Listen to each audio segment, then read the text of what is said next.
परम नियम क्या है जिसके द्वारा ये सृष्टि चलती है, हम चलते हैं, जिसको कहते हैं गोल्डन रूल। सृष्टि का गोल्डन रूल यह है कि यहाँ पर कोई भी नियम नहीं है।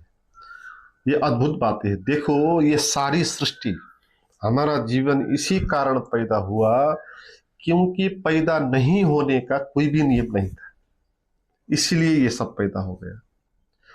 अगर आप इसको अच्छे से समझोगे तो आपको आंतरिक शांति मिल जाएगी, क्योंकि जीवन में कोई भी नियम नहीं है। अगर जीवन में नियम होता तो जीवन हो ही नहीं सकता था। जीवन में जो भी नियम हैं उसमें हमने डाले अपने नियम। जीवन में नियम इसलिए नहीं होते क्योंकि जीवन कोई जेल तो नहीं है। नियम जेल में होते हैं, ये करना है, ये नहीं करना है, अनुशासन होगा, ये खाना है, ये नहीं खाना है, ऐसा आचरण करना है, ऐसा व्यवहार करना है, दूसरों के साथ ऐसा व्यवहार करना है। ये सारी जो व्यवस्था होगी ना, ये सब नियम के अंतर्गत आएगी। और ये हमारा जो समाज है, ये समाज नियमों के द्वारा चलता है ना। नियम जीवन के लिए आवश्यक नहीं है, व्यक्ति के लिए आवश्यक नहीं है, नियम समाज के लिए आवश्यक है। क्योंकि समाज आदमियों के बीच में व्यवस्थापन करने का नाम है। आदमियों के बीच में कलह ना हो तो उस कलह का व्यवस्थापन करने की जो व्यवस्था है उसी को समाज कहते हैं। ठीक है, तो समाज आपको नियम देता है, क्योंकि आप तो अकेले नहीं रहते, बहुत सारे बीचों के लोगों के बीच में आपको रहना होगा। तो बिना कलह लोगों के बीच में रहने के लिए समाज ने अपने अपने नियम डाल दिया, और हर सोसाइटी में अलग अलग ये नियम होंगे, इसलिए कोई भी नियम नहीं है। देखो, किसी सोसाइटी में एक नियम होता है, दूसरी सोसाइटी में दूसरा नियम होता है। एक सोसाइटी में जिसको पाप कहते हैं, दूसरी सोसाइटी में उसको धर्म भी कहते हैं। इसीलिए ये बात प्रमाणित हो जाती है कि यहाँ पर कोई भी नियम नहीं हो सकता। अगर नियम होता तो सभी समाजों में एक ही नियम होता था ना। तो नियम सोसाइटी ने निर्मित किया है ताकि लोगों के बीच में अच्छे से व्यवस्थापन हो सके। तो इसलिए आपको कहा कि आप धर्म को मान लो, परंपरा का आप वहन करो। जो भी तुम्हारे पिता और पुरखा ने करके आए हैं, समाज में जो भी करके आए हैं ना, चाल चलन संस्कृति, उसको तुम भी निर्वाह करो, ताकि तुम कुछ इधर उधर की बात ना करो, है ना। समाज की लीक में जाओ, समाज जो कहेगा उसकी बात मानो, ऐसा खाओ, ऐसा पियो, ब्रह्मचर्य का पालन करो, ऐसा आचरण करो, दूसरों के साथ बड़ा हो तो ऐसा व्यवहार करो, गुरु हो तो ऐसा करो, बड़ा है तो ऐसा करो। तो ये जो भी नियम डाला है ना सोसाइटी में, ये जीवन के नियम नहीं है, ये समाज के नियम है। और समाज के भी नियम ये परमानेंट नियम नहीं है, ये बदलते जाते हैं। सोसाइटी अपने युग के अनुसार आगे और भी नियम होता जाता है, क्योंकि जब जब विज्ञान का विकास होगा, टेक्नोलॉजी का विकास होगा, लोग नए चरण में आएंगे, तो उनके लिए नए नियम का आवश्यकता होगा। इसलिए नियम एक होता तो कभी बदलता नहीं ना। तो इसलिए कोई भी नियम नहीं, यहाँ यही परम नियम होता है। इसलिए जो भी आत्मज्ञानी होते हैं, सेल्फ रियलाइजेशन के रास्ते पे जाते हैं, वो समाज का दुश्मन होते हैं। आपने देखे होंगे ओशो, बुद्ध, कबीर कितने क्रांतिकारी थे, समाज के नियमों के बरखिलाफ थे। क्योंकि समाजों के नियम को मान के कोई सच को नहीं जानता, क्योंकि सच का कोई नियम नहीं है और समाज का नियम है, और वो भी समाज के अनुसार अलग अलग नियम है। किसका नियम आप माने? देखो, जब मैं छोटा था मैं भी समाज के नियमों का उल्लंघन करता था। जैसे कि कहते हैं कि मंदिर में पूजा करनी चाहिए, तो मंदिर के अंदर जाके नहीं मैं उटपटांग हरकत कर देता। जैसे मंदिर के जो मूर्ति होगी भगवान की, उसको उठा के देखूंगा, इधर उधर करूंगा, है। जिसको छूना, जिसके पास जाना अलाउ नहीं होता है ना, तो उसको मैं छूता, उसको उठा के लेके आता, बाहर लेके उसको देखता। तो ऐसा मैं करता रहता। मैं देखता था कि देखो क्या होता है, जो लोग नियम का जो पालन करते हैं ना, अगर उसका विरोध कर दिया जाए तो क्या हो जाता है। ऐसे ही कहते हैं समाज में कि इस बार में अगर आप घर से बाहर निकल रहे हो तो अपशकुन होगा, नहीं जाना चाहिए। तो जिस बार में, जिस दिन में वो अपशकुन होता था ना, उसी बार में मैं घर से बाहर निकलता। मेरे में कहा गया, जनेऊ डाला, फिर कहा गया कि जनेऊ का धारण करके रखना है और उसको मंत्र जप करना है। तो मैंने जिस दिन मेरा व्रतबंध किया, उस शाम को ही उसको निकाल दिया जनेऊ को, है ना। कभी भी वो मंत्र जप भी नहीं किया, मगर वो कर लिया क्योंकि लोग फोर्स कर रहे थे। तो सोसाइटी के विरुद्ध भी हम जा नहीं सकते। देखो, इसलिए बाद में मैंने ये समझा, इस तरह सोसाइटी के नियमों का विरोध करना भी नियम हो गया। ये भी एक नियम हो गया। देखो, नियम दो तरह के हो गए। एक नियम हो गया कि आप सोसाइटी के नियमों का स्वीकार करो, और दूसरा नियम हो गया कि उन नियमों का विरोध करो। तो स्वीकार करने को हम कहते हैं आस्तिक आदमी है, विरोध करने को हम कहते हैं नास्तिक आदमी है। मगर यहाँ पर दोनों ही नियम को ही मान रहे हैं। एक स्वीकार करने का नियम, एक विरोध करने का नियम है। तो आप विरोधों से बाहर नहीं आए ना, आप लॉजिक से बाहर नहीं आ गए। ठीक है, नियम का अर्थ होता है लॉजिक। आपने लॉजिक करके स्वीकार किया, आप लॉजिक करके आपने उसका विरोध किया। इसलिए विरोध करना भी नियम है।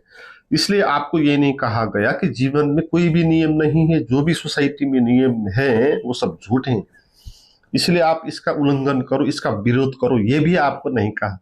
क्योंकि अगर ये नियम झूठ है, इनका विरोध करो कोई कहेगा, तो वो कहना भी एक नियम बन गया फिर, जबकि जीवन में कोई भी नियम नहीं है। ठीक है, तो इसीलिए इस बात को गहरे से समझना, क्योंकि बहुत सारे लोग इन बातों को समझ नहीं पाते और एकदम से समाज के विरुद्ध खड़े हो जाते हैं। उसके कारण वो खुद ही इल्यूजन में भी पड़ जाते हैं और सोसाइटी के द्वारा पीड़ित भी हो जाते हैं। जो कई सारे लोग होंगे जो धर्म को नहीं मानते, तो वो जाके ना धार्मिक मंदिरों में, देवी देवताओं में इस तरह प्रहार करेंगे, उसको तोड़ने में लग जाएंगे, हैं। तो क्रांतिकारी बन जाएंगे वो लोग, हैं। वो असली क्रांति नहीं है। असली क्रांति तो वो है, भीतर की क्रांति है।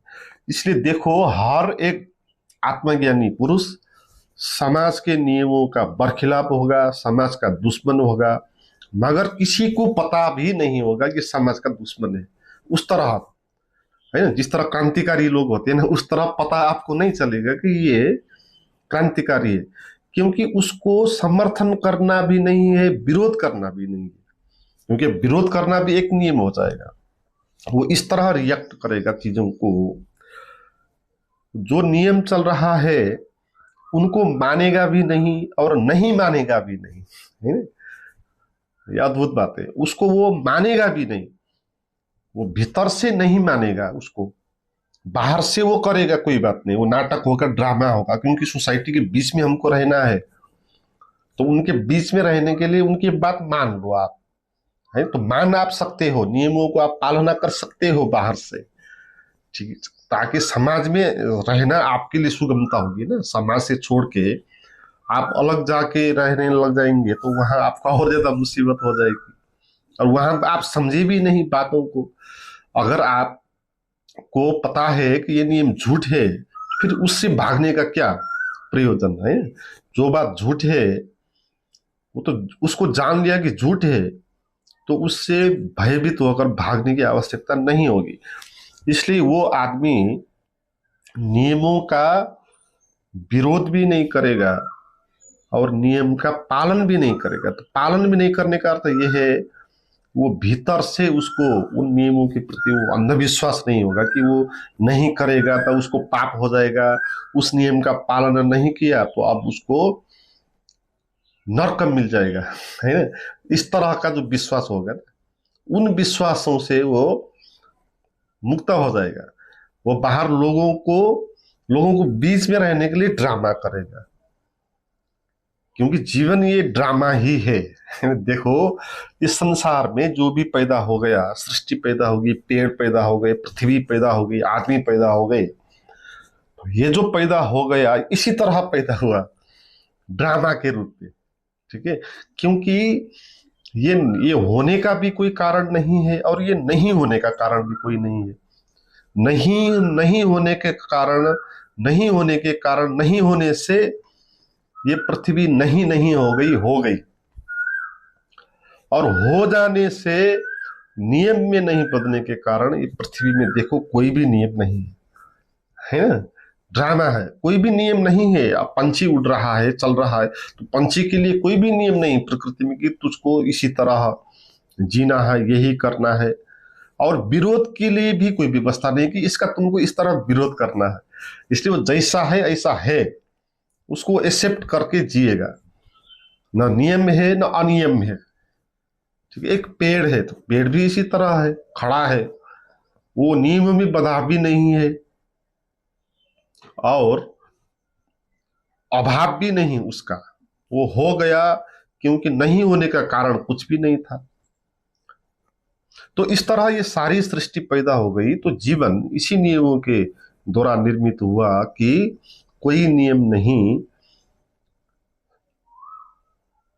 तो परमात्मा इसी तरह है, परमात्मा होने का नियम भी यही है।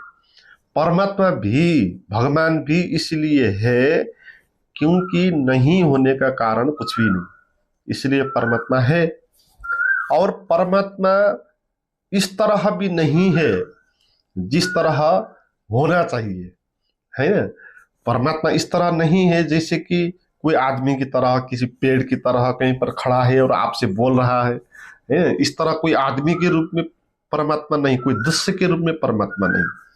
परमात्मा इस तरह है, वो है भी और वो नहीं भी है ना। क्योंकि परमात्मा होने का कोई भी कारण नहीं है, इसलिए परमात्मा नहीं है, नहीं दिखाई पड़ता। और परमात्मा इसीलिए है क्योंकि नहीं होने का कारण भी नहीं है। ठीक है, इसीलिए कहा तुम और तुम्हारे बीच में अगर कोई भी नियम खड़ा हो रहा है, कोई भी सिद्धांत आ रहा है, मत आ रहा है, मान्यता आ रही है, तो तुम खुद से दूर हो जाते हो।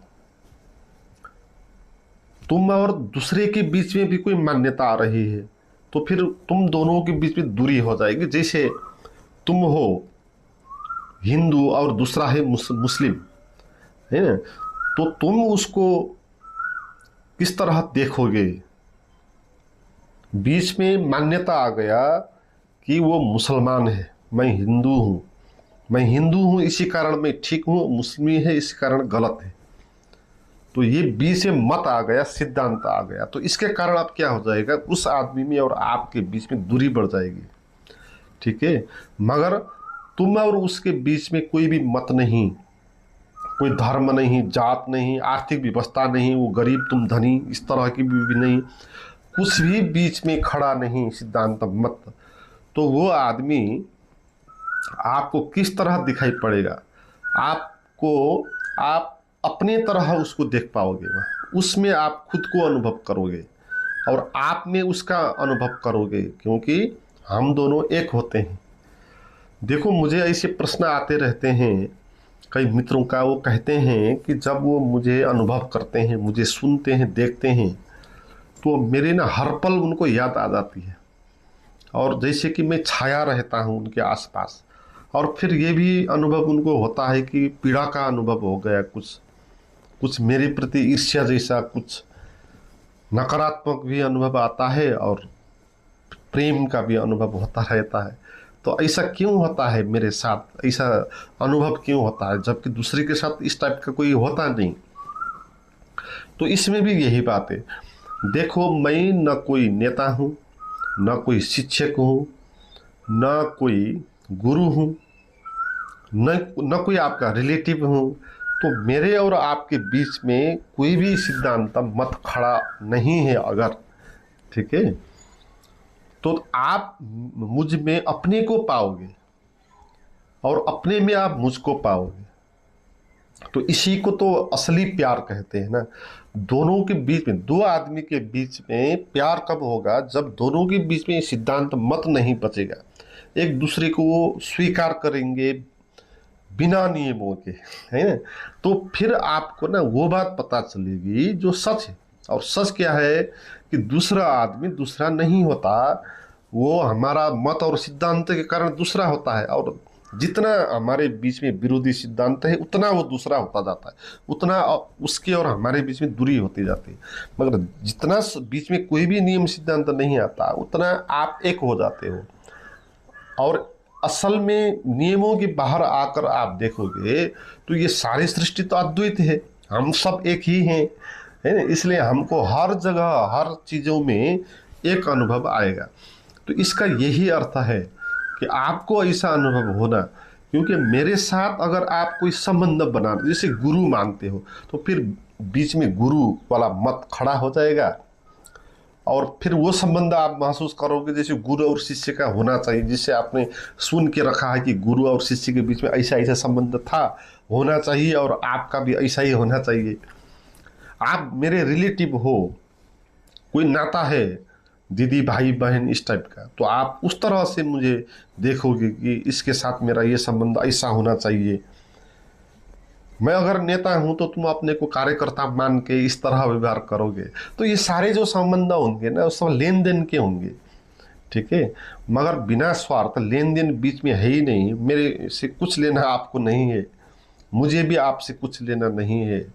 तो सीधे ही आप मुझे देख पाते हो ना, सीधे ही देख पाते हो कि मैं जैसा हूँ, बीच में आप कोई प्रिडिक्शन नहीं करते हो। तो उसके कारण ना आप अपने भीतर के ही उस अनुभव के साथ जुड़ जाते हो, क्योंकि असल में आपके भीतर जो है मेरे भीतर भी वही होता है, हम सब एक ही होते हैं। उस बात का पता चल जाता है इस टाइप के रिलेशन। इसलिए बहुत अनूठा ये, बहुत सुंदर ये अनुभव है, संबंध है दोनों मित्रों के साथ इस तरह का संबंध होना।